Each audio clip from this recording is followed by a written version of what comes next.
На прошлой неделе на круглом столе на площадке штаба татар Москвы был опять обсужден вопрос по нижегородским татарам. Что нужно на сегодняшний день? Некоторые моменты. Первое. Нужно создать по Москве в каждых больших микрорайонах клубы выходного дня. Ничего в этом зазорного нет. Мы занимаемся сохранением татарского языка, культуры и, в частности, сохранением фольклора нижегородских татар. И вот чтобы это вот сохранить, мы возьмем некоторые элементы у армянской нации и у еврейской. Вот, должны быть клубы выходного дня, где собираются земляки нижегородские с семьями, с детьми. Они там проводят утренники, проводят какой-то мини-сабантуй, дети между собой общаются. Можно это общение сделать 2-3 деревни. 2-3 деревни. Вот так вот, значит, по 2-3 деревни общаться.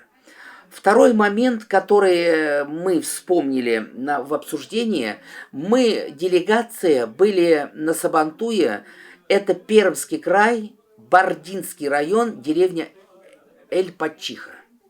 Начинается Сабантуй. И по кругу, по Майдану в начале Сабантуя идут династии. Например, деревня Рыбушкина, династия Ивановы, Петровы, Сидоровы. Они идут, аксакалы, старики в возрасте, идут молодежь, идут молодожены, идут с детскими колясками, поют песни, играют на гармонии и проходят круг почета. Следующая деревня идет такая-то, такая-то, фамилии такие-такие, и они тоже идут по кругу. Это бы способствовало какому-то сближению. Также, что касается нижегородских татар, может быть, не везде есть возможность провести сабантуй. Нужно просто проводить жиен. Вот, проводить жиен, он должен быть направлен на разъяснительную работу с молодежью, чтобы молодежи объяснить, что вот наша деревня, вот жиен. Вот с этой деревни уходили на фронт наши прадедушки, прабабушки. Здесь жили наши предки уже там 300 лет, да? И вот не надо стремиться обязательно уехать из деревни и жить там в Москве, например, в другом городе. Это наша с вами родная земля. Давайте свой талант, свои силы приложим вот здесь. Или, например, на лето договоримся, все вместе собираться и приезжать в деревню. Зачем это нужно? Вы скажете, зачем? Мы в Москве проведем лето. Это, если вы хотите воспитать, это относится в большей степени к молодоженам, к молодым родителям. Если вы хотите с детских лет воспитать детей с татарским языком, с татарским фольклором, с уважением, почитанием старших, с деревенскими песнями, плясками, обычаями, аллагаями, свадьбой с обязательным стаканом на свадьбе. Все это должно происходить в деревне.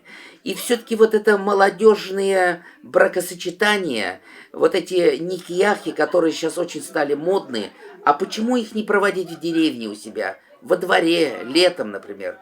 Вот на этом тоже надо заострить внимание. Мы говорили об этом в прошлый раз. Нужно обязательно вот в каждой деревне, какие были герои, кто погиб в этой деревне, уходя на войну. И как они погибли, кто они были на войне, эти предки. Должно быть вот это больше информации. Ну, есть в определенных деревнях памятник, вот люди погибли с этой деревни. Как они погибли, кто они были. И в наше с вами время, вот кто воюет на СВО. Есть пострадавшие, есть вдовы, есть родители, которые потеряли своих детей. Поэтому вот эту работу общественным организациям нижегородским надо обязательно, конечно, проводить. Может быть, кто-то нуждается в протезе. Или вот сейчас закончится это СВО. и сотни людей вернутся домой к мирной жизни. Захочется, наверное, приехать в свою деревню. Вот чтобы вот эта вот адаптация их, привлечение их к общественным делам, в общем к общению, вот это моменты мы все должны смотреть.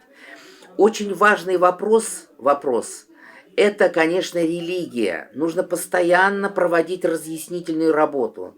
Постоянно, чтобы все максимально приходили в мечеть, читали намаз или начинали читать намаз.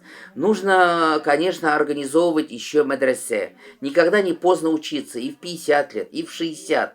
Особенно это будет нужно для тех, кто вернулся с СВО.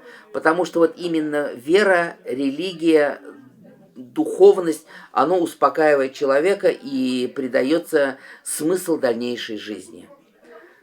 Нужно обязательно списки пострадавших священнослужителей. Ведь столько тысяч священнослужителей Нижегородской области были замучены, изгнаны, расстреляны. Вот эти списки надо возрождать, смотреть. Для чего это нужно? Это нужно для воспитательной работы, для нашего будущего поколения. Мы очень в Москве получилось так, что вектор направления сохранения татарского языка, татарской культуры, вот этот вектор стратегии московской, он был всегда, нижегородские татары этим занимались. Они сейчас передали это нам.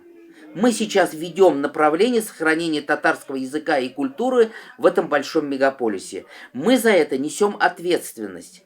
И мы очень хотим воспитать новое поколение, поколение среди молодежи, особенно среди нижегородских татар, у которых вот эта вот сохранена культура, песни, пляски, фольклор и самое главное – мусульманство, религия.